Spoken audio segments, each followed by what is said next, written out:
Hi everyone and welcome back to another Halloween video.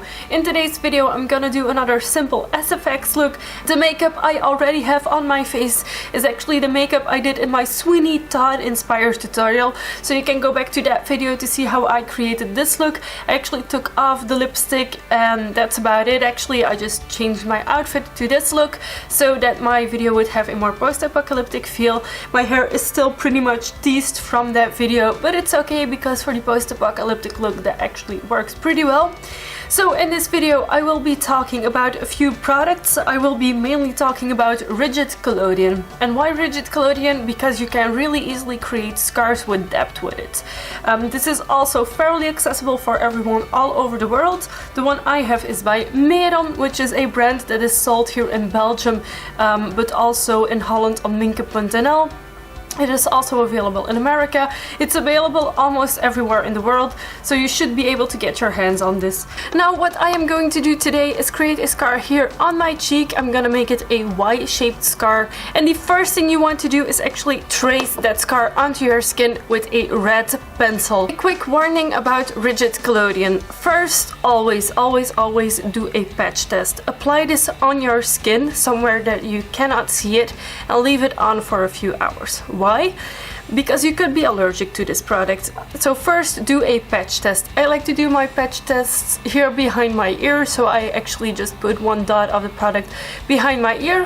Why behind my ear? Because it is the same skin as is on my face. It is close to my face, so I will know if it gets irritated there, that it will be irritated on my skin as well. Also, never ever use rigid collodion near your eyes. I know it's tempting to create a scar that goes over your eye. Don't do it. Stop at your eyebrow and start again about here, but do not go onto the delicate skin that is near your eye. Also, never ever use this on existing scars. Why? Because rigid collodion will actually contract the skin and it could cause bleeding and it could cause reopening of old scars you might have.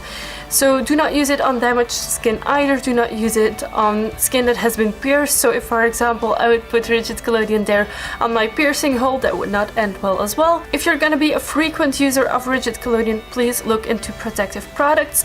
Goldie Starling has a great video on it that I will be linking somewhere around here. I personally have never used a protective product, but it doesn't mean you can't. So first what you want to do is create the shape that you want. So I want a scar that starts about here and it goes like this, and then that has a second incision that goes like this.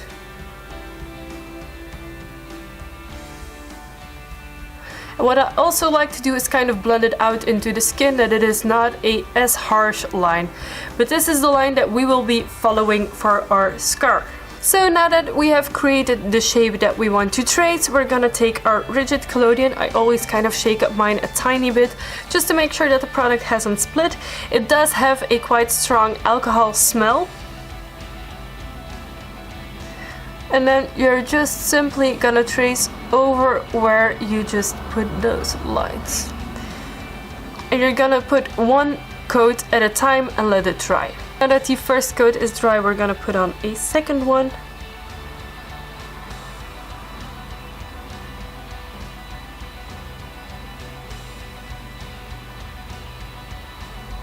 And now the second layer is dry, we're gonna put on a third one.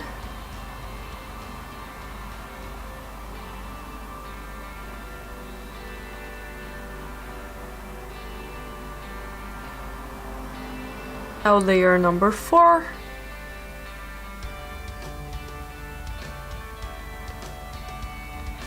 Layer number 5.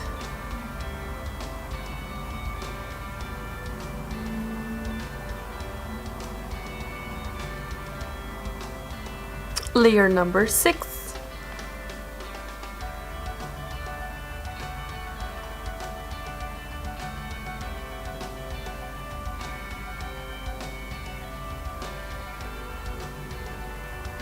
And this is what it looks like after layer 6.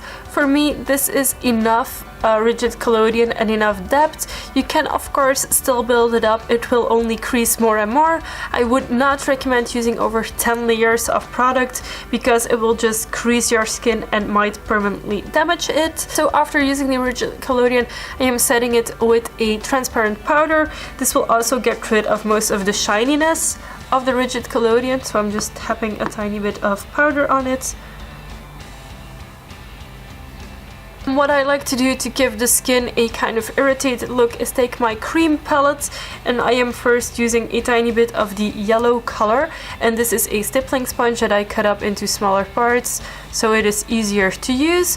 So I'm just stippling on some color and then blending it with my fingers to give it kind of a more even coat. I'm going in with a tiny bit of blue, and you only have to use a teeny tiny bit of these colors and just splatter it out, stipple it out, so you get like a dispatch of color.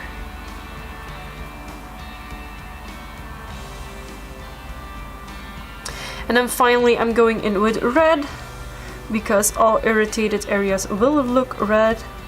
And since I'm using cream makeup, this really gives a strong effect. So I need to buff this out with my fingers, or if you have a beauty blender or something similar laying around that you can use for SFX, of course feel free to do it with your beauty blender. I'm just using my fingers for now.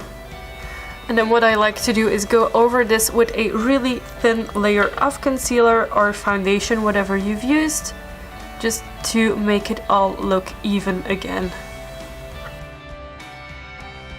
And if you have what's happening here, that the rigid collodion is kind of detaching from your skin, just go over it with another really thin layer to secure everything in place.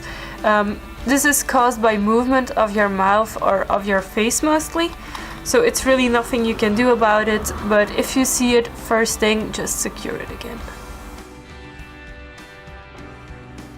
So this is the finished look. I hope you guys enjoyed this tutorial. Remember, if you're using rigid collodion, be careful. First do a patch test, then start using it carefully. Do not use it on sensitive skin or skin that has already been damaged. Especially never ever use it on existing scars. But most importantly, have fun with your makeup looks. I would love to see what you guys come up with, so if you decide to use my tips and tricks for one of your looks, I would love to see it. If you haven't already, please subscribe to my channel. During the month of October, every single video I am releasing is a Halloween video, and I would love to have you here for every single one of them. Thank you so much for watching, and I will see you next time. Bye!